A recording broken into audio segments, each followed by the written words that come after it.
we are going to discuss historical particularism, and the only thinker given in the syllabus for this theory is Franz Boas. Okay. Anil Kumar, tell me your doubt, but in general, one small request. You need not tell me that you have a doubt first, and then you message the doubt. Directly message the doubt. Okay. Neolithic revolution means during Neolithic period, agriculture was invented. So there were some revolutionary changes in the culture. Revolutionary changes means big changes, major changes, fundamental changes. That is called as Neolithic revolution. The word was used by Gordon. Got it, Anil Kumar? So you can directly message my doubt. Okay. Then yeah, good afternoon all of you. So now we are proceeding with historical particularism, Franz Boas. Okay. Let me first explain what is historical particularism, and then we will proceed with the details of it. And you can draw the structure like this. You can draw the diagram like this. Okay. I hope you remember this diagram. These are culture elements. Okay. These are culture elements. Okay. And these are culture complexes. These are culture complexes. The red color, okay, the black color boxes are culture traits, culture complexes. Okay. Culture traits, culture complexes. The red color boxes are culture pattern. Means a group of culture complexes together will be called as a culture pattern. And the blue colored box I have drawn is the culture as a whole. Okay, culture as a whole, complete culture. Is it clear? And this structure, this is the structure of the culture. This we have understood in our culture chapter unit 2. Okay. Now we are discussing about historical particularism. In the historical particularism methodology, we are discussing the methodology of historical particularism. In this step 1, consider one particular culture trait. Means don't speak about the culture as a whole. Because can you believe that the whole Indian culture was invented in India itself? Whole Indian culture, every element of it. Or will you believe that if I say the whole Indian culture is copy paste from Egypt or Western countries or some other country? So it's not that, it is complete blue box. Okay, I'm again repeating that blue colored box is the culture as a whole. It's not that the whole blue box is copied from there and pasted here. So don't discuss about the culture as a whole. Maybe some elements are because of one reason, some elements are because of the other reason. There can be a different reason for the existence of each culture element in our culture. Agreed? Listen to the statement carefully once again. There can be a different reason for the existence of each culture trait in a given culture. Clear? Is the statement clear? There can be a different reason for the existence of why a particular culture trait is existing, if this is the question. The answer is different for different culture traits, right? So, first step in the methodology is consider one particular culture trait. Did you understand? Consider one particular culture trait. Don't speak about this blue box, speak about this small black box, right? Step 2. Step 2 is trace its history, means study the history of that particular culture trait. Clear till now? Is the step 2 clear? Trace the history of that particular culture trait. Not the history of whole India, not the history of whole Indian culture. Trace the history of that particular culture trait, step 2. Then, once you trace the history, there can be different reasons for the existence of this particular culture trait. Why this culture trait is existing? It can be due to the geographic location. Okay, it can be due to the geographic location. For example, if it is a forest, they can have one type of culture. Or if it is an Iceland, they can have a different type of culture. So, can the geographic location be a reason for the existence of a particular culture trait? All of you? Can the geographic region be a reason? Fine. Second one, climate. Warm countries will have one type of culture, cold countries will have another type of culture. For example, in Western countries, if you observe, in every home there will be a fireplace. But in India, if you observe, we will not have a compulsory fireplace in the home, isn't it? So warm countries will have one type of culture, cold countries will have another type of culture. So climate will also determine the existence of particular culture traits. Clear? Okay. Now, yes, tell me, dream ideas, tell me your doubt. And one small request is, don't give disclaimers. Means, ma'am, I have a doubt. One message waste. Then you will message your doubt. Second message waste. Directly message your doubt. Don't say sorry to interrupt. And then interrupt me. Directly interrupt me.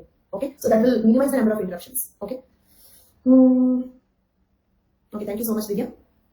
Okay, then for example, he said that he's going to interrupt. 5 minutes over, he's still not interrupting me. So this is unnecessary interruption. Directly interrupt me, no problem. Okay. So like geographic location and climate. Can I put together these two and say this is similar to cultural ecology? Geographic location, climate. Together, can I say it is similar to cultural ecology? So, according to historical particularism, cultural ecology is not wrong. Agreed? Cultural ecology is not wrong. Okay, very good. Second one, resources. Okay, for example, rich countries will have one type of culture, poor countries will have another type of culture. Okay, same way, fertile land. Okay, in a country, for example, India, it is agrarian economy. Why? Because of the soil nature. Okay, in some other countries, say for example, in Dubai, if you observe, they are mainly dependent on like fuels and oil. Like in some countries, it is mainly ores, minerals. Okay, so it means the culture of a country or the culture of the society also depends on resources. Agreed? Resources. So is this similar to cultural materialism? Cultural materialism, because material aspects determine the culture. Okay, then. Anil Kumar, something depend on tourism, but Franz Boas did not use the word tourism. Remember, in theories, we will not study what is correct, what is possible. We will study what that particular person said. Okay, so whether it depends on tourism or not, like that is a different aspect. But okay, did Franz Boas use the word tourism? No, so that is not our point of discussion, right? Okay, so I told you this for everybody, how to think for theories. In theories, we don't have freedom to think what are the possibilities. We don't have freedom to think what is correct. Okay, we are just learning what they said. Okay. Himesh, I'm still waiting for your doubt. Fine. So resources, this is something like cultural materialism. Next one, historical borrowing. Okay, historical borrowing. Tell me what does this word indicate? Historical borrowing. They are borrowing some cultural elements. Exactly. Diffusion. So according to historical particularism, diffusion is also not wrong. Clear? Diffusion is also not wrong. Diffusion is also correct. Then individual development. Okay, one more element is individual development. Okay, Can you tell me individual development? This word indicates what? Independent invention, classical evolutionism. Very good. Independent invention. Individual development is like independent invention. So classical evolutionism is also correct. So basically, his theory is not against cultural ecology, cultural materialism, diffusionism, classical evolutionism. Okay. Plus, he added a few more points to it. Okay. So these are already something that we know. He also said. Then he particularly added a few more elements. Okay, look at this one. This one he added. Historical period. For example, in Maxine Margoli's case study, we have seen post-World War II, women had to enter into the workforce. Is women employment a whole together different culture? Will the women employment totally change the culture? How the society would be if the women confined to the kitchen, if the women confined to the home, and how the society will be. See, for example, colleges will be co-education colleges, schools will be co-ed schools. Okay, so workplace environment changes, home environment changes, home authority relations will change. Okay, before the women education and women employment, the father will be the only authority. Now, equal roles of the wife and husband. So, just women employment will change the total culture. So, do you agree that post-World War II crisis is the reason for that? Means a historical period will also can be a reason for the existence of one particular culture. Historical time period can be a reason for the existence of a particular culture trait or complex or a particular culture. Yes, for example, this pandemic period, this 2020-2021 changed our culture, our habits. Okay, so historical time period like war, a pandemic, okay, or a nuclear attack. Okay, such things will totally change the culture of a place. Okay, and of course that also depends on geographic location. Means, for example, every country might not have been affected by the World War II. Agreed? All countries are not equally affected. Okay, so geographic location also indicate the historical events, certain historical events. Then he added one more thing, specific context of culture. Specific context. Specific context. And we cannot find a particular example for a specific context. All these together will give a specific context to a culture. Basically, every culture will have a specific context. Because of its location, because of its climate, because of its historical events, because of the particular borrowings from the other cultures. No, I did not create any Telegram group as of now. You can ask me the doubts here. Okay, either in the chat box or in the question section. If you keep your doubt in the question section, I will see that towards the end of the class. You can directly message me in the chat box also. Okay. Yes, specific context is an amalgamation of all. Okay, historical period seems similar to the cultural strata. No. Okay, cultural strata is like a periodic evolution, periodic progress. He is not speaking about the periodic progress. A particular event happened in the history can be the reason. For example, pandemic is not an evolution. It's an event happened now. This historical event is a historical event. Okay, for the next 100 years, next 1000 years, people will remember this. Next generations will study it in history. As we are studying the 1918 pandemic, Spanish flu. So the next generation will study about this in the future. It's a historical event. This historical event became responsible for a particular type of culture. This historical period became a reason for a particular type of culture. Here he is not speaking about progress or evolution and all that. So this is different. Clear? Any more doubts? So all these things will give a particular context to the culture. It means, listen this statement very, very carefully. All these can be the reason for the existence of a particular culture trait. Agree? Why do we have this trait? Why do we have this particular culture trait? The one which I have shaded. All these can be the reasons. So then, his criticism on others. I tell you 2 points. What is Franz Boas' criticism on other thinkers? What is other thinkers' criticism on Franz Boas? Right? First, what is Franz Boas' criticism on other thinkers? Okay. According to Franz Boas, one should not come to quick conclusions. Don't rush to the conclusions. It means, according to him, cultural ecology is correct. Okay. So can I call Franz Boas as a cultural ecologist? Can I call him as a cultural ecologist? Can we add him? Listen, think and answer. Think and answer. Think and answer. Yes, we can know. Very good. So no is the correct answer. Reason is we cannot call him as a cultural ecologist because he is not saying that only the ecology will determine culture. He is saying that it can be independent invention also, it can be diffusion also, it can be a historical event also. Did you understand? So we cannot call him as a cultural ecologist. Also, we cannot call him as a materialist. Okay, we cannot call him as a cultural materialist. Okay, because for example, independent invention is not materialism, diffusion is not materialism. Okay, so are all these aspects material aspects? Geographic location, climate, okay, resources, okay. But what about historical borrowing, historical period, independent invention, specific context? They are not material. So he is not cultural materialist. It means his theory is not the same as any other theory. He strongly opposes rushing to the conclusions. For example, British school diffusionists, they observed the large stone monuments, that is Egyptian pyramids, got super impressed by them. Then came to a rushing conclusion that all the world cultures got diffused from Egypt. Okay, is it a rushing conclusion or not? Means there can be other reasons. It means, for example, historical borrowing, they highlighted this one. So did they ignore the remaining all possibilities? I have inserted the diffusionism here. British school diffusionists have highlighted the historical borrowing. Historically, all our societies have borrowed cultural elements from Egypt. Fine, correct. But what is the problem in that? What is the problem in that? Problem is ignoring other possibilities. It's not that all traits are borrowed. Some other traits can be because of other reasons. Clear? No, Julian Stewart also we cannot relate it to historical particularism because historical particularism is, okay, look at here. For your benefit, for your convenience, I have highlighted these 2 words, history, particular. This particular methodology makes it historical particularism. Did you understand? Take particular trait, trace the history, historical particularism. Okay, that particular approach makes it historical particularism. Right? So, did Julian Stewart consider a particular trait or he spoke about the culture in general? Did Julian Stewart speak about a particular trait or culture in general? Culture in general. So, he cannot be kept under historical particularism. Agreed? Okay, Marvin Harris. Did Marvin Harris speak about a particular trait or the culture as a whole? whole culture, right? This is the first time we are studying about a particular culture trait. Not only that, we are tracing its history. By tracing its history, we want to know. It means we are not deciding whether the whole culture is because of diffusion or not. We are just deciding whether this particular culture trait is because of diffusion or not. So this is not like diffusionism, and diffusionist thinkers are not like Franz Boas. Clear? Okay, so it means the difference is he may consider ecology, but ecology is not the only deciding factor according to him. He may consider diffusion, but diffusion is not the only possibility for him. He may consider classical evolutionism, but that is not the only possibility according to him. Okay, for a strict, extreme classical evolutionist, independent invention is the only possibility. They rule out the other possibilities. So now, tell me, what is Franz Boas' criticism on the other thinkers? All of you, what is Franz Boas' criticism on other thinkers? Rushing into conclusions, ignoring other possibilities, ignoring other possibilities. Maybe diffusion is correct, but the British school diffusionists ignored remaining all possibilities. They made sweeping conclusions like man is dumb, man is uninventive, unnecessarily sweeping conclusions. So that is Franz Boas' criticism on other thinkers. Now, what is other thinkers' criticism on Franz Boas? What is other thinkers' criticism on Franz Boas? The criticism is, listen carefully, the criticism is, where is the theory here? What is his theory? Did you understand the criticism? Okay, all these are the factors, but is it a theory? Where is the theory here? Okay, you just said all are correct, but this is not a theory on its own self. All are possible, but it's not a theory. This is one criticism. Just like concluding the other theories, okay? Second criticism is, for this approach, we have to collect enormous amounts of data. Clear? Because each element, we have countless number of elements. Just if you take marriage, you will have 100, 200 elements in that. Only marriage event if you take, you will have 100, 200 elements in that.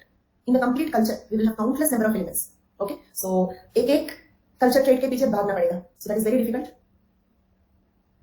Agreed? So enormous amounts of data should be collected. This much data can never be synthesized into a theory. Okay? The second criticism is he is collecting enormous amount of data. He can never conclude all this data. He can never analyze all this data and put it in the form of a theory. This is second criticism. Second criticism is, here we are not taking the culture as a whole. We have to take a single element. Like that, we have countless number of elements. Just if you observe marriage ritual, you will have 200 elements in that. So in the complete culture, we have countless number of traits. Then we have to run behind each and every culture trait, study its history, find what are the possibilities. Okay, which among these is a possibility for that culture trait. So this is second criticism. Okay, so in fact, we completed historical particularism. We just have to see a few details now. We'll read out a few sentences, quotations, and we'll try to understand. That's all. Is historical particularism clear? Okay, then I'll tell you one more point. Lastly, we have another theory called postmodernism. Okay, postmodernism also, you may ask me one question. Yes, it is easier. So postmodernism also, you may ask me one question. Why postmodernism is not similar to the historical particularism? Okay, you may get that question. In advance, I'm telling you because that's like many days later we will discuss that. Okay, because what is postmodernism? Postmodernism also says that. And okay, did you hear this story? Did you hear this story? There are a few blind people. Okay, and the blind people are touching different parts of the elephant. They don't know how the elephant will be. They don't know how the elephant will be. The one who touched the leg of the elephant, okay, he says that it is like a stem, right? According to his perception, the elephant is like a stem, pillar, like a stem. Okay. The one who is touching this one, he will say that the elephant is like a brush. Clear? So each of them have a different perception of what is elephant, right? So, for example, according to postmodernism, he is like classical evolutionist. Okay, he is like diffusionist. He is like cultural ecologist. Did you understand my point? So he is like diffusion, maybe some other theory, functionalist. He is like some other theory. Did you understand? So let us assume all these are the thinkers. They are actually, it means they're ignoring remaining all aspects. They're ignoring remaining all aspects. They don't know holistically what it is. This is their observation. They are telling their observation as a theory. Right? Basically, this is what is the conclusion we are going to get in postmodernism. In postmodernism, we will study that. It means even postmodernism opposes rushing to the conclusions. So now my question is, listen to the question carefully. If, I think Priya gave the right answer also. If postmodernism also criticizes rushing towards conclusions, if postmodernism also says many possibilities are there, don't confine to one possibility, this is also true, that is also true. Okay? For example, a person, okay, look at here, look at this diagram also. Look at this. According to him, this is 6. Okay? Is he lying? Is he lying? Is he cheating that it is 6? For him, it is truth. He is not lying. Okay? And for him, this is 9. He is arguing that this is 9. And is he lying? Is he cheating the other person? No, that is his truth. Same way, let us suppose this is like diffusion. He is a diffusionist. He is an evolutionist. Can I consider like that? This is also true. This is his truth. According to what he observed, yes, this is truth. According to what he observed, yes, that is also true. Maybe he observed, this person observed those elements that are invented. So he came to that conclusion. Maybe he observed those elements that were borrowed. So this is his conclusion. They both are not lying. Both are correct. Okay? In their own perceptions, they are correct. So postmodernism says multiple truths are possible. Do you remember I used one word polyvocality? Polyvocality in the overview class, first class. Polyvocality means multiple truths. This is postmodernism. Okay? Now look at here. Got a clarity what is postmodernism? Now look at here. Franz Boas is saying geographic location, climate, resource, particular cultural borrowing, historical period, individual development, specific context. So is this paragraph also like polyvocality? Multiple truths are possible. Geographic location is also correct. Historical period is also correct. Climate is also correct. Yes, these are all the factors that determine our culture. This is also like polyvocality. Now my question is, in what way historical particularism is different from postmodernism? In what way historical particularism is different from postmodernism? No. This particular approach, these two words make it historical particularism. Means take one particular culture trait at a time, okay, and decide what happened to it. That approach makes it historical particularism, right? Considering one particular trait, trace its history, decide what is the reason for its existence. Okay, yeah, postmodernism makes postmodernism says don't make theory, but actually that is the criticism on Franz Boas also, right? There is theory here. There is theory here. Okay, so that is not the difference. Exactly what makes it historical particularism is these two steps. Okay, consider one particular trait, trace its history, okay, and decide what is the reason for its existence. That's all. Got the clarity? So you can write this particular, you can draw this diagram. Okay, you can point out what are culture traits, culture complexes, culture patterns, all these things. Just label them. You need not write what are they. You need not explain the culture structure here, and you should not. In fact, just draw the diagram. Then point out one particular trait and write the steps. Okay, then put an arrow mark, circle them so that it looks like a flow chart. Okay, explain the difference once again. In historical particularism also, in fact, something like there is no theory because it's considering almost all possibilities. Postmodernism also don't make one theory. When all are correct, by for example, functionalism is correct. But when diffusionism is also correct, why you have to make functionalism like a theory? This is what is postmodernism, right? Okay. So in postmodernism also they are criticizing. Postmodern thinkers also criticize, rushing to the conclusions. Don't fix to one reality when multiple realities are possible. The same thing Franz Boas is also telling. But what is the difference between the two? Okay. But of course, this is not the only difference. Remember, this difference I am telling from the historical particularism viewpoint. Postmodernism we still did not complete. When we study postmodernism, you will understand few more differences. In what way postmodernism is unique, you will study that later. Here we are studying in what way historical particularism is unique. And discussing the difference from the viewpoint of historical particularism. Clear? So what is the difference here? In historical particularism, we take a particular, I think 100 times I said this word particular trait, so please don't forget. Consider one particular culture trait, trace its history, and decide what could be the reason for its existence. And the reason can be any one of them or a combination of them. Okay, that's all. This is historical. In postmodernism, this approach of considering particular culture trait and tracing its history is not there. And you can draw this complete thing as a flowchart. This diagram, then this one, consider one particular culture trait, encircle it, put an arrow mark, then trace its history, encircle it, put an arrow mark. These are all the possibilities. Okay. Now let us give it some reading. Okay. Historical particularism was an approach popularized by Franz Boas as an alternative to both evolutionists and extreme diffusionists. Okay, it's kind of a compromise. It's not only evolution, it's not only diffusion. There are two possibilities among many possibilities. Okay. Then Franz Boas was a German-born American anthropologist and a pioneer of modern anthropology, who has been called father of American anthropology. Okay, he's called father of American anthropology in the modern times. His work is associated with the movement known as historical particularism and cultural relativism. Okay, look at here. These are his two important points: historical particularism and cultural relativism. These are his two main principles. Clear? Tell me what are his two main movements, his two main principles? What are his two main principles? Historical particularism. Others, please, everybody. And cultural relativism. Do you remember cultural relativism? Ethnocentrism, cultural relativism. Cultural relativism means you have to understand the behavior of a person in relation to their culture. Means if the Muslims eat beef, don't hate them, that is their culture. Okay, that is historical particularism. Sorry, that is cultural relativism. But we have also discussed how it can lead to violation of human rights. People can argue, then don't blame Sati Sahagan, it is my culture. Did you understand? If we argue like that, then it's a violation of human rights, that woman is dying.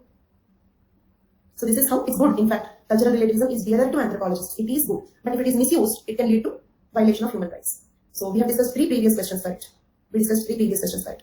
So that cultural relativism principle was actually given and highlighted by Franz Boas. Clear? The cultural relativism that we have studied there was actually pioneered, popularized by Franz Boas. Okay? Then, in these 2 points, I have explained why he rejected both classical evolutionism and diffusionism. In evolutionism, low levels of development were attributed to relatively lower mental development, isn't it? How can we say like that?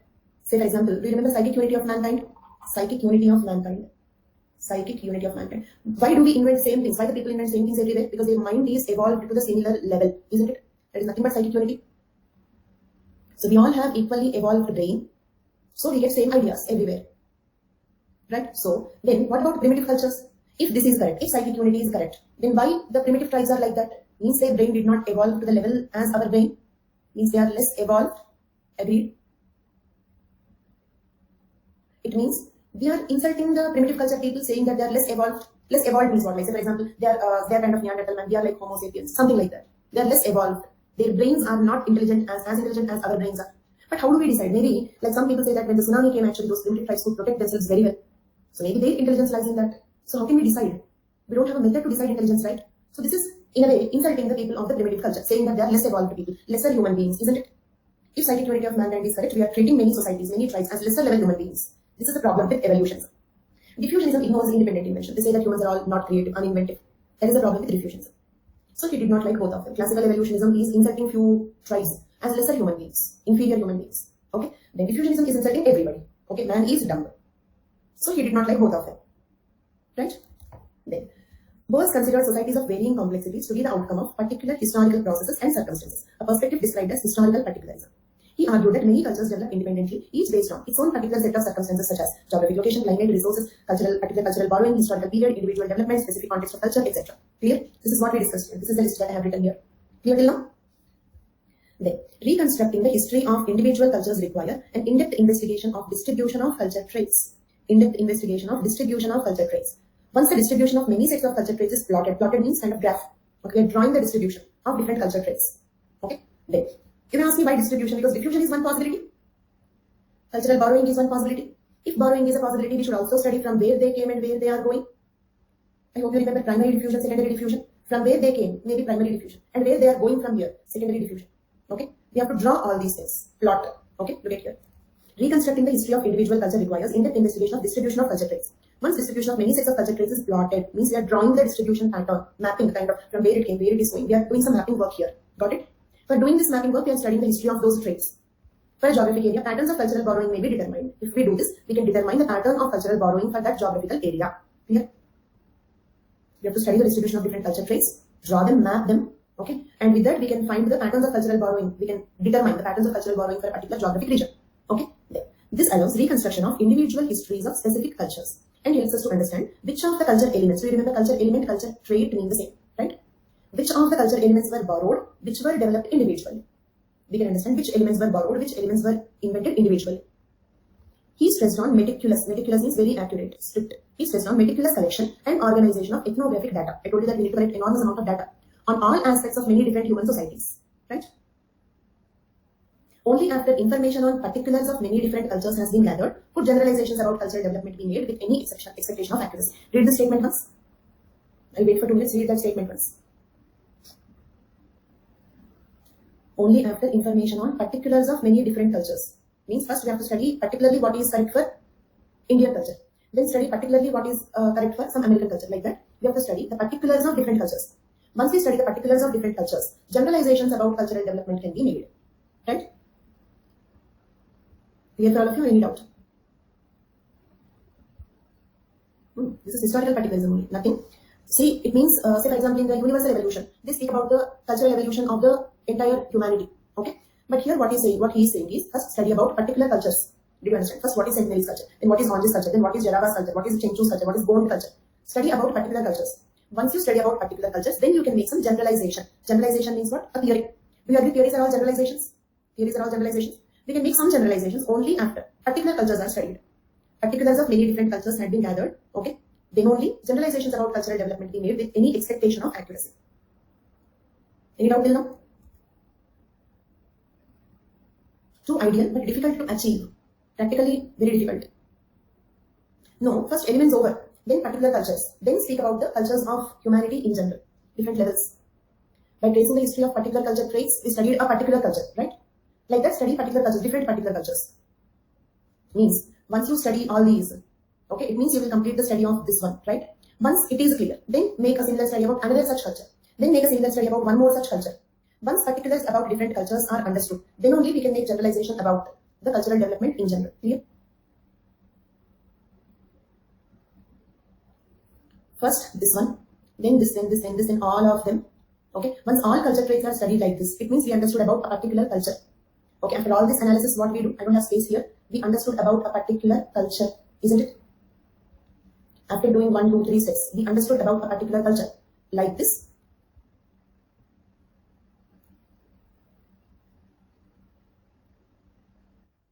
Only after information on particulars of many different cultures had been gathered, could generalizations about cultural development be made with any expectation of accuracy. Yes, step by step. First trait, then culture of the humanity in general. Okay, first culture traits, then culture. Okay, let me write like this.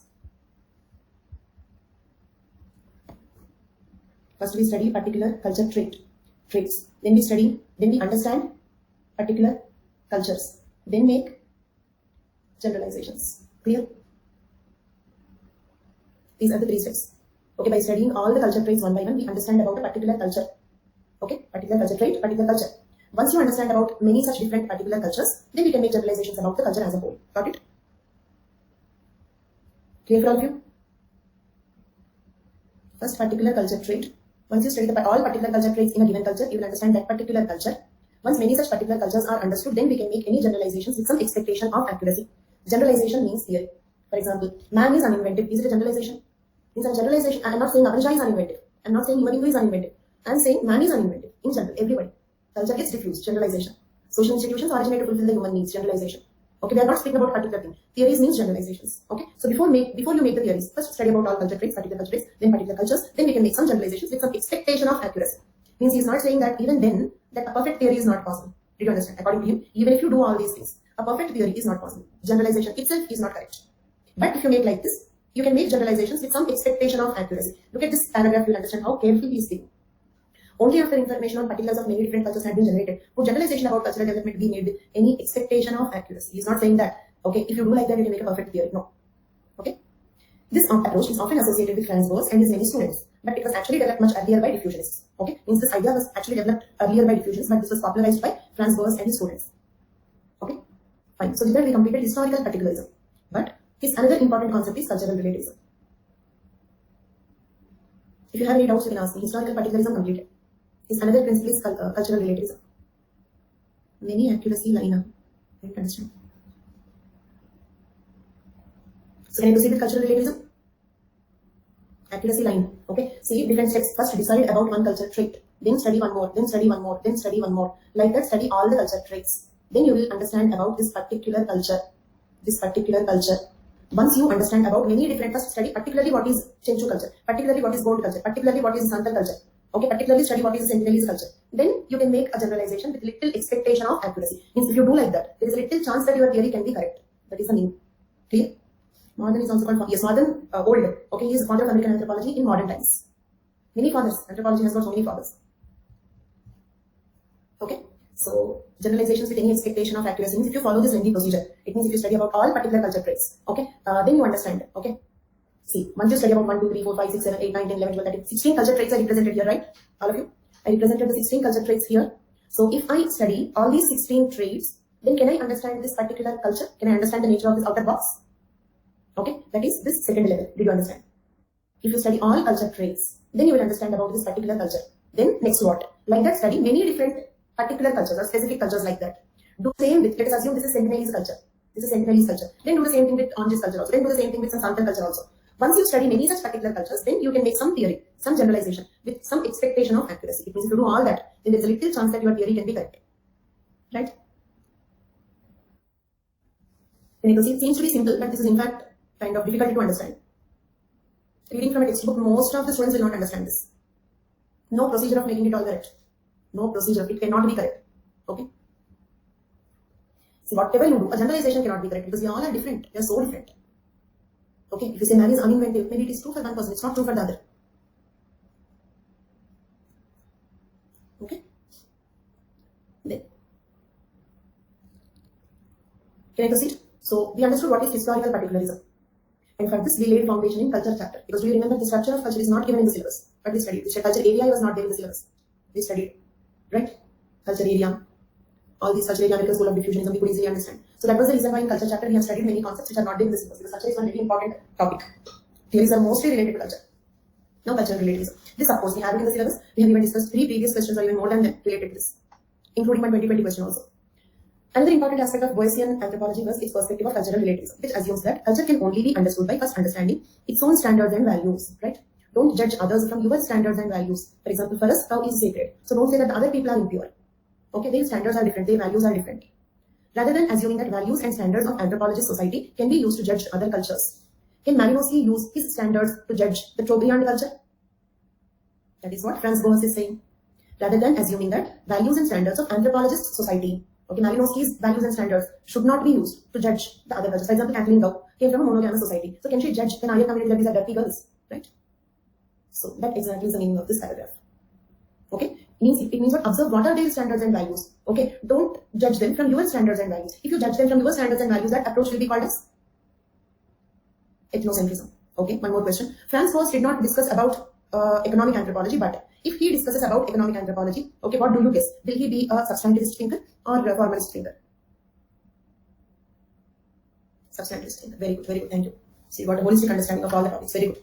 In this way, Boasian anthropologists did not assume as a given. As a given means what? Take it for granted. Okay, so it's not granted that, it's not obvious that non-Western societies are necessarily inferior to the Western ones. Agreed? We have a popular viewpoint that the Western culture is superior culture.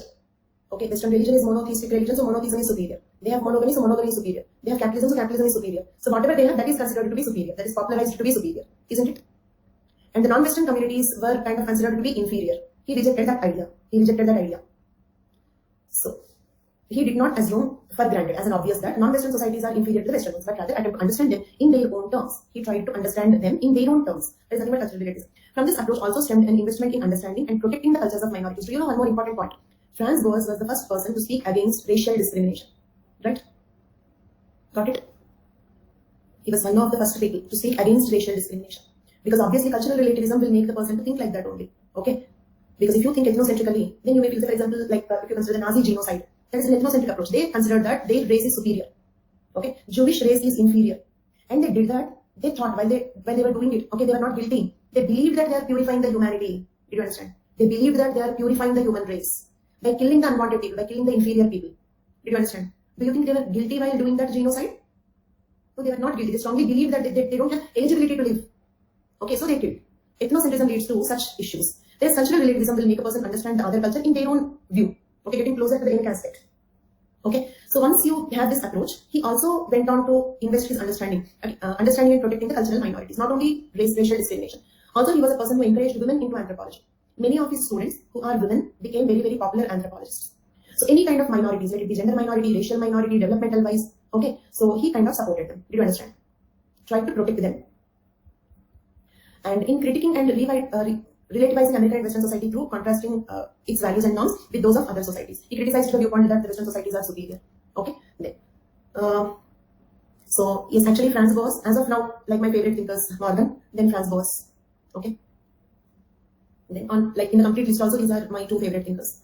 Next, let us see what is Marvin Harris' comment on Franz Boas. Okay, for him, science was a sacred enterprise. Those who rushed to conclusions without proper attention to the facts were in effect desecrating a temple.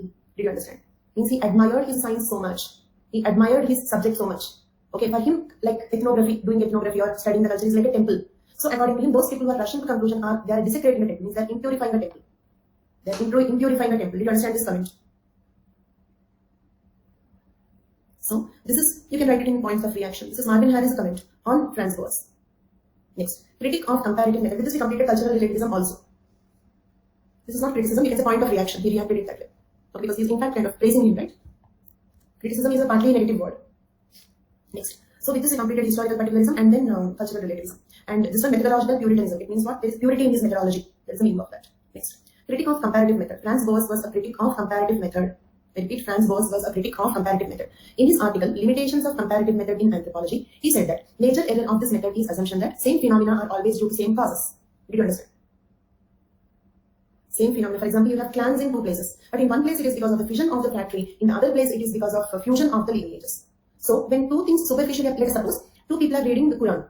One person is reading Quran, okay, because he is a strict follower of Islam.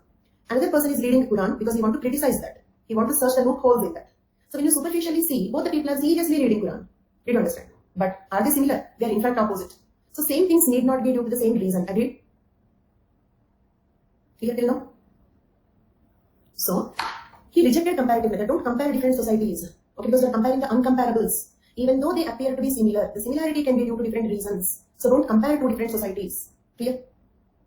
I repeat all the statements. He criticized comparative method. He said don't compare different societies because you are comparing uncomparables. It's like you are comparing a human being with a table.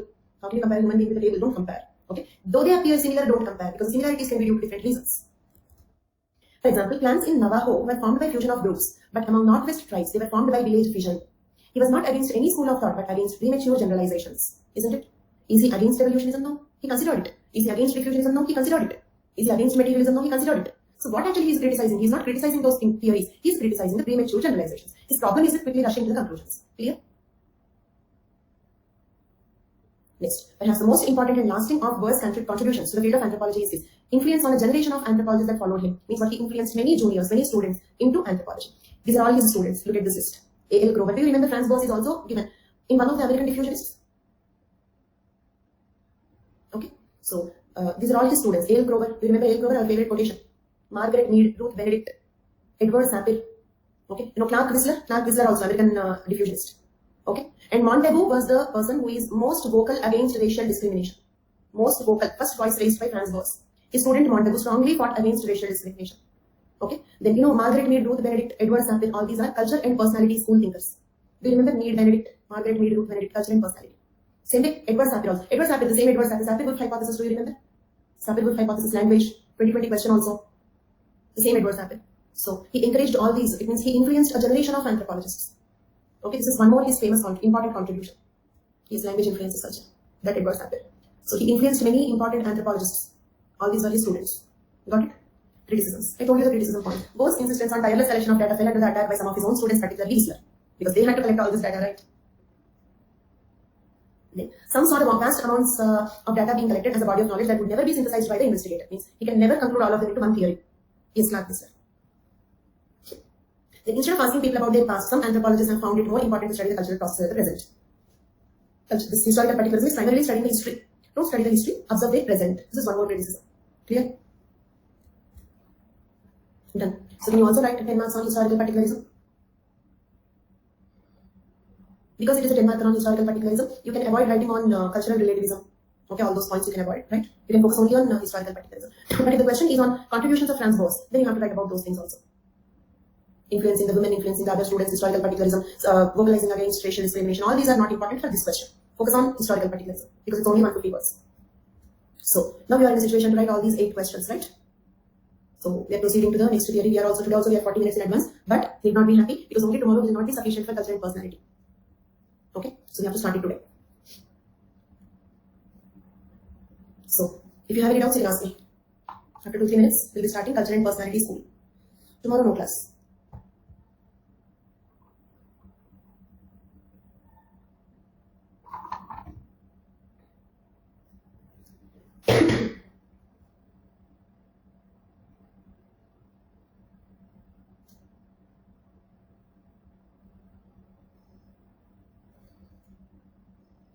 Oh, so you have to congratulate me now.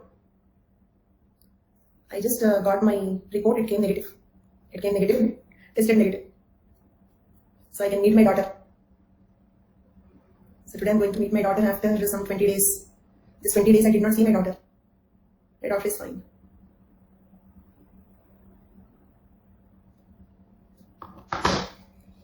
No, I was only cooking, but I used to wear a mask.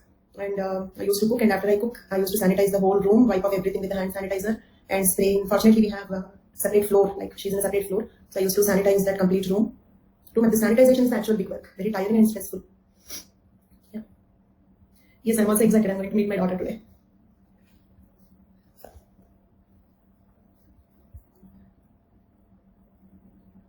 Yes, birthday gift.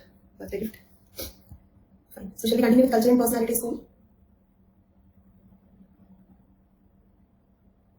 Yes, after culture and personality, in the schedule it is given as unit 10. So before that date, I will reschedule the total schedule, total anthropology schedule will be rescheduled. So we will start with genetics from where we stopped previously. Okay. So after culture and personality, it is not unit 10. We will first complete the unit 9. Because otherwise it will be all confusing. So I think 2 more classes, right? 2 days I get his culture and personality.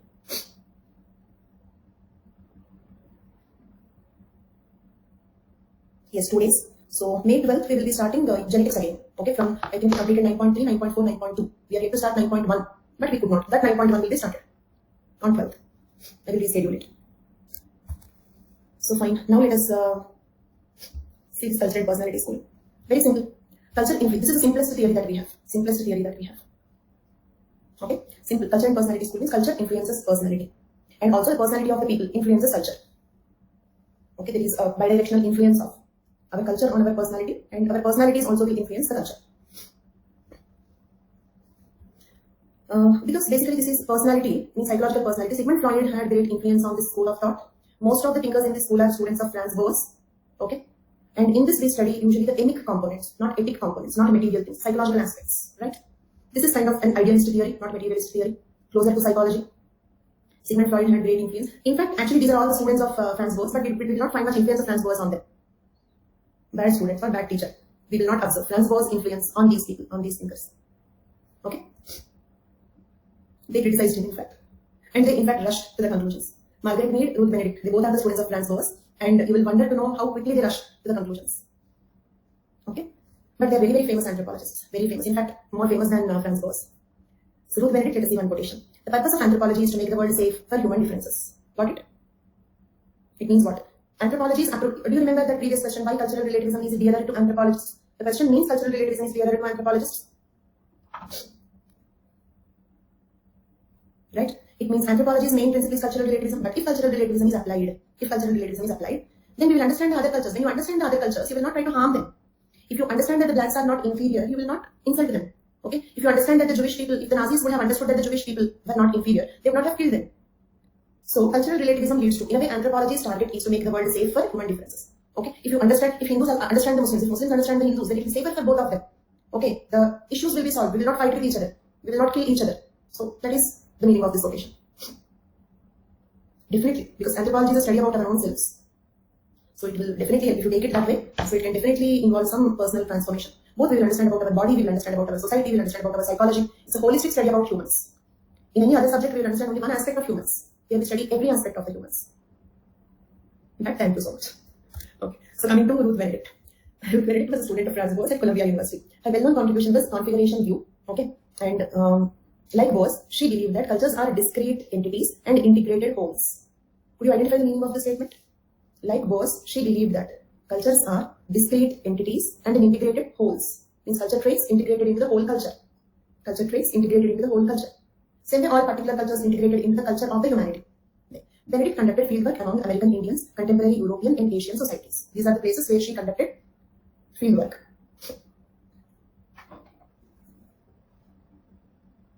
Okay. Then, her key works, Patterns of Culture, Chrysanthemum and the Sword. These are her two important books. Remember the names. Patterns of Culture and the Chrysanthemum and the Sword. Right? And her close association with Mead, Margaret Mead, made her realize the relationship between personality and culture. Ruth Benedict, Margaret Mead, both are the students of Franz Boas and they both are colleagues. They worked together. So Ruth Benedict's association with Mead made her realize the relationship between personality and culture, which resulted in her famous book Patterns of Culture. Okay? So because of association with Mead, she understood the relation between culture and personality. With this understanding, she wrote the book Patterns of Culture. Clear? Clear till now? No. So now let us see about this book Patterns of Culture. Let us see about this book Patterns of Culture.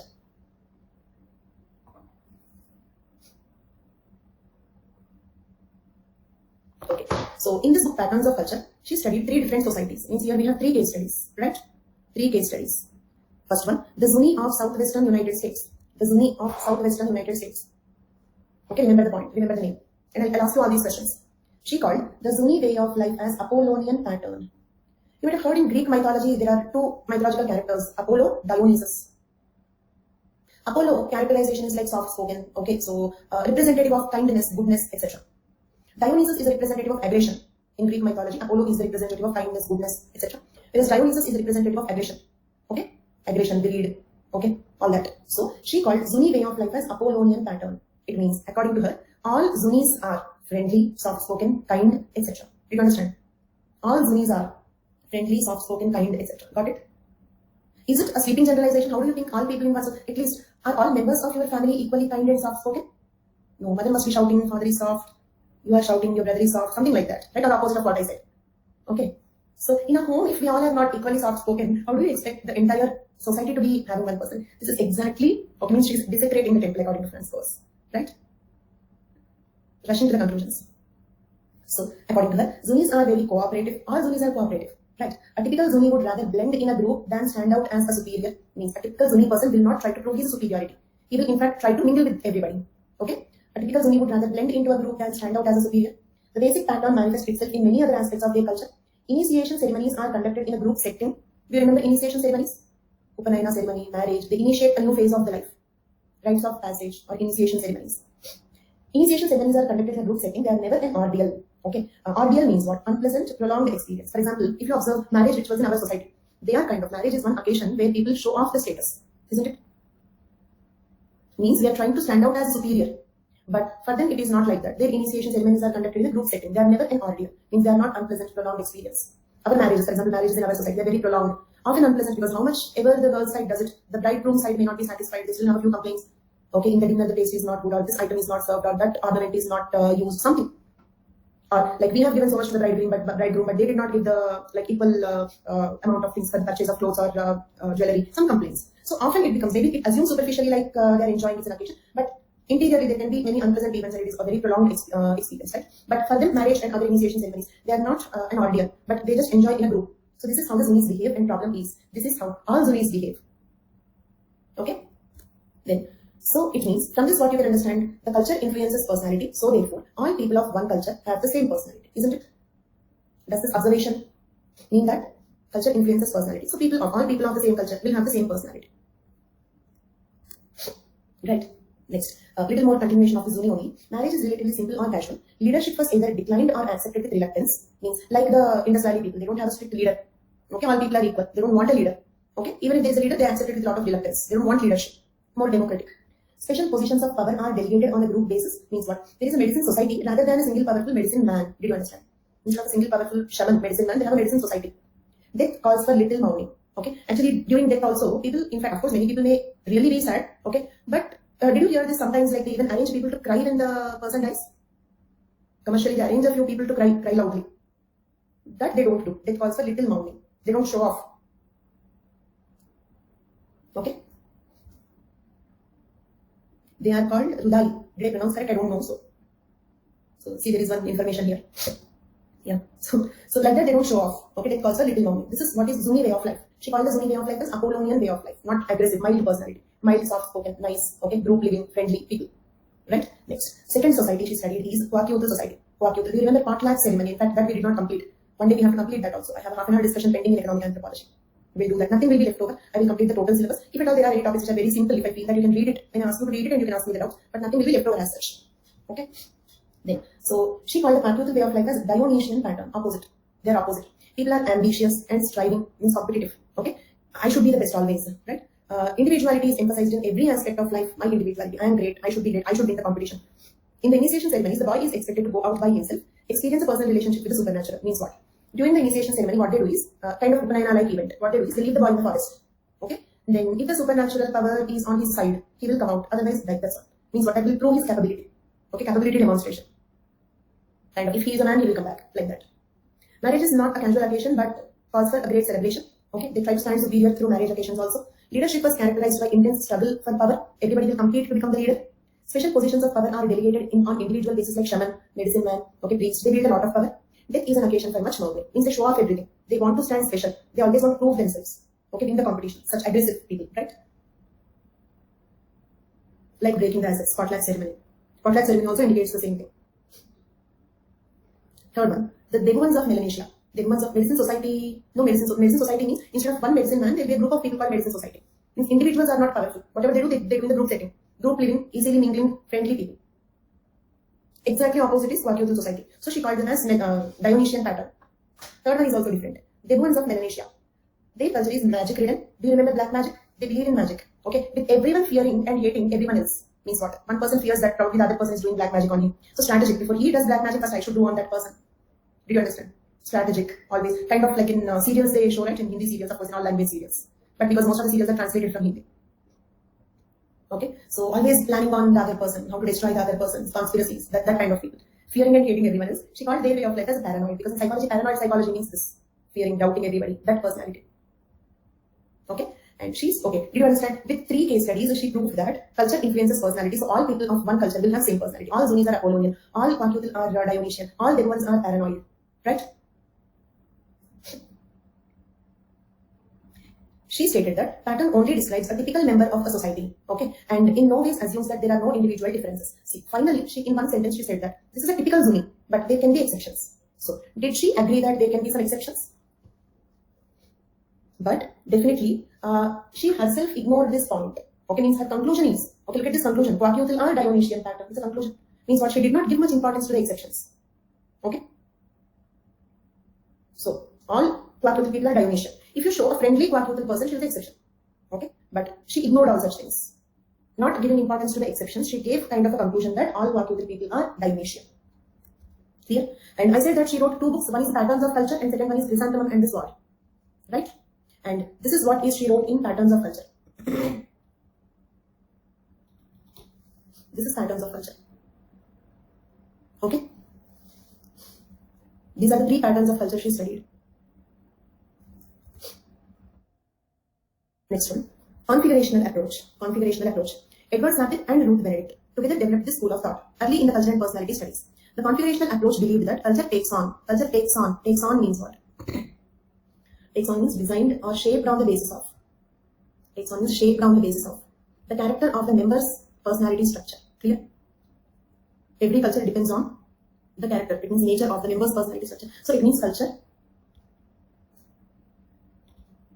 They have a bidirectional influence. Configurational approach means this one. This is configurational approach.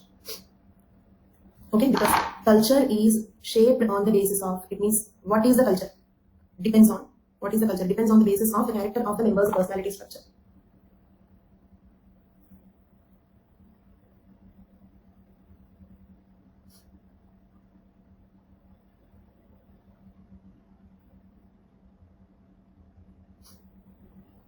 Okay.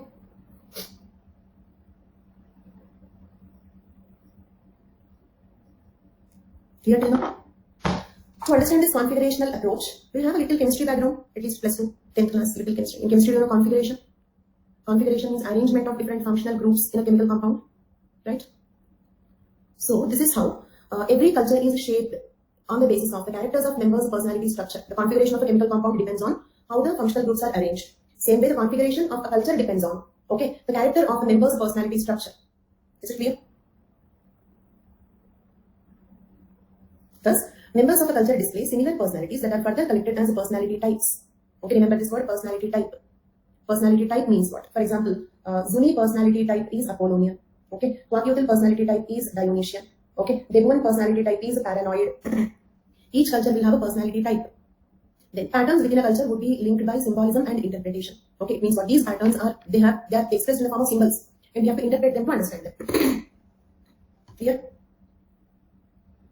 A culture was defined through a system of common ideas and beliefs, and individuals were considered as integral component of culture. Individuals were considered as integral components of culture. Right? That is the reason why the member's personality will reflect in the culture, culture will reflect in the member's personality. So individuals were considered as an integral component of the culture. Can we proceed? Next one. National character studies. Actually, this was a previous question. Look at this question, 2018. What do you understand by national character study? Illustrate the concept. Okay? What we are going to discuss now is an answer for this question. Next one. Explain Ruth Benedict's patterns of culture. Can you write this answer? Ruth Benedict's patterns of culture. Direct answer. From here, you can start with introduction of Ruth Benedict. From here. Okay, till here. Till here. Till the national character. From the beginning till the national character studies, you have to write. You can omit a few points if it crosses the word limit. It will. You can omit a few points, few details you can omit. Okay? So that is what you have to write for this. And criticism. Criticism I will discuss in the end that you can add. No, not national character. That is for this question. For the second question, national character studies. Patterns of Culture is the book title. Do you remember she wrote 2 books? One is Patterns of Culture. Second one is Chrysanthemum and the Sword. This is a question on that book. It's a very specific question. Okay. Sometimes like why the students feel that they have written very well but still they got less marks. Because they can in general write about the pattern of culture, not knowing that they are asking specifically about a book. So you have to write those 3 specific case studies. So in general they write about patterns of culture. They feel that they have written very effectively. So sometimes that is the reason. Okay, we don't know what they are exactly asking for. Okay. So now let us see the second one, national character study. Her second book was on national character study. Chrysanthemum and the Sword. Chrysanthemum and the Sword was a national character study. What do you mean by national character study? A similar concept. Entire nation will have the same culture. Little more sweeping generalization. Not only Zuni, total country will have the same character. Quotation. No, quotations, if the context comes, you can use. Quotations are not compulsory. Don't make any such rules. Okay. So in the context, you have to say, for example, in fact, this quotation you can use in the cultural relativism answer. This quotation can be used in the cultural relativism answer. Or you can use when you write about racism. 9.5, racism. There you can write. Okay. So it's not that Ruth Benedict quotation should come in the introduction about Ruth Benedict. Not like that. In the context, you can use it. Rakesh, is this your first class? Did you attend all the classes? All the classes? Are you able to follow my classes? So if you are able to follow my classes, then listen to these classes. Then in Hindi medium, if you have any notes, okay, then you can use that notes to write. But the problem is like the terminology will be mostly the same. Like all terms are the same. Okay, but only the medium will be different, that's all. So if you want to write in Hindi only, in that case, you can attend these classes. Then, like whatever notes, if it is available in the Hindi medium, read that once. Okay, next one. National character studies. Chrysanthemum and the Sword. Let us say. Actually, Chrysanthemum and the Sword. The book name is interesting, right? I don't know. I don't know book in Hindi. But I may try to find out, but I don't know any anthropology book in Hindi. Okay, so the name is interesting. Why? What is this? Actually, Chrysanthemum is Japan national flower. Okay, so basically this is a book on Japanese national character. This was a book on Japanese national character. Means according to her, all Japanese have same character, same personality. That is nothing but national character studies. Chrysanthemum and the Sword book in 1946 depicted the culture of a nation in a holistic manner. The culture of a whole nation. Did you understand? Not the culture of one society or one person. Culture of a whole nation, Japanese culture. She described that Japanese culture has two methods of child rearing. During childhood, an individual will be given full love. Okay, during childhood, okay, they give the children full love, care, protection, and freedom. Whatever the child wants, the child can do. Well protected, properly cared. It means they treat their children as a flower, as delicate as flower. Okay, so she compared the childhood of Japanese with chrysanthemum, the Japanese national flower. Got it? How and why the word chrysanthemum? The word chrysanthemum symbolizes the early child care in Japan. Then the word sword indicate what? The word sword indicate what? The moment the child gets adolescence, till adolescence, care, protection, okay, whatever they want, they can do like that. Delicate, like a flower they pamper. But once they become adolescents, they have to face a tough life. They cannot break cultural traditions, means they have to follow each cultural rule perfectly.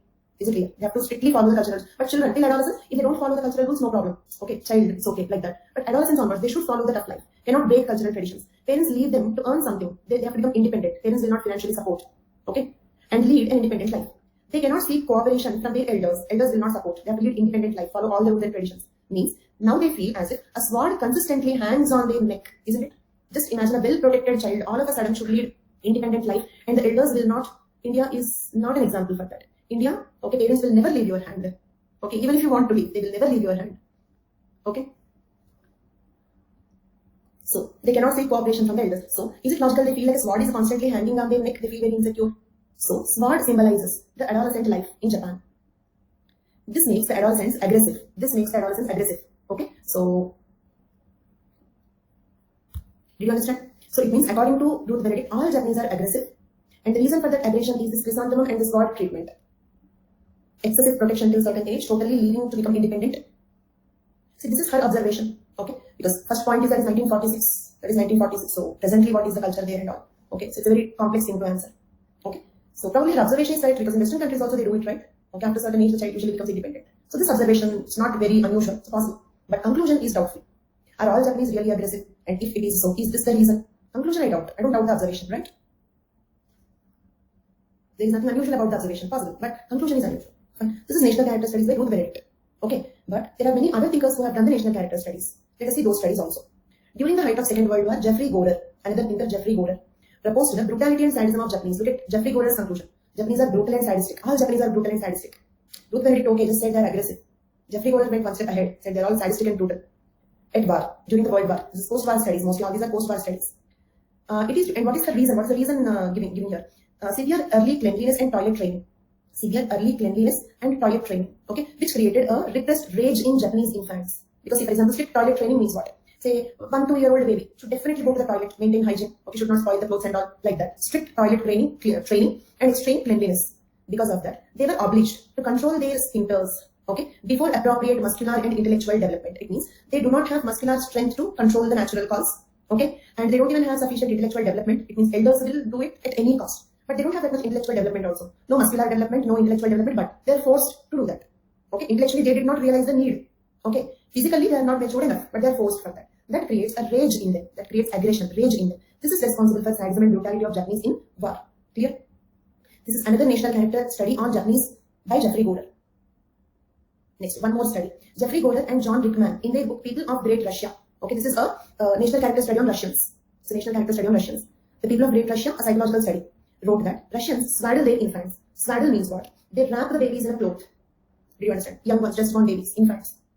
Okay, they wrap the babies in a cloth. Why? Because they believe that if the baby's infant's hands and legs are very delicate, so if they are mobile, if the baby keeps moving in the process, the hands and legs may have fractures. So they feel that they have to wrap the infants. That's called swaddling. Wrap cloth strips around the infant's body to keep the arms and legs immobile. Did you hear about it? So if you want to see a video or image on the Google, okay. So now, actually here what happens is, during the first 1 year especially, they do it during the first 1 year. When the babies are swaddled, they feel kind of repressed. Isn't it constrained, repressed? And for bathing purpose and all, when they remove the swaddle, they experience freedom. Okay, so because of this, they developed maniac depressive personality. The maniac depressive adult personality in Russians. Two sweeping conclusions here. One is all Russians have maniac depressive personality. Sometimes maniac, hyperactive, sometimes depressed, very low. Clear?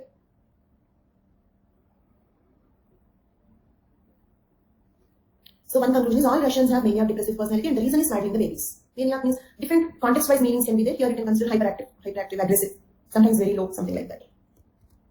Okay, so thus they conclude that people of one country will have one characteristic culture and personality trait.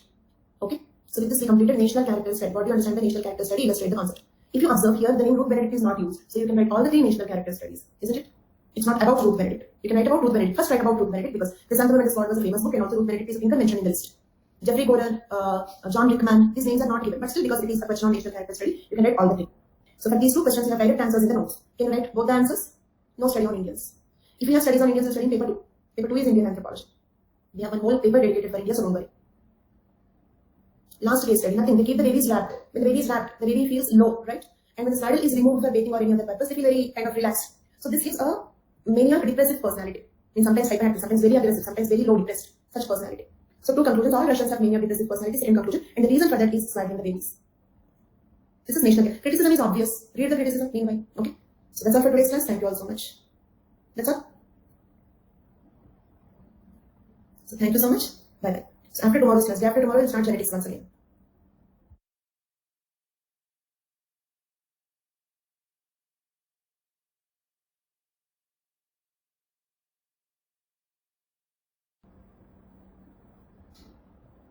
Matrilocal families, boys are excluded from the family once they get married. That's a visitor.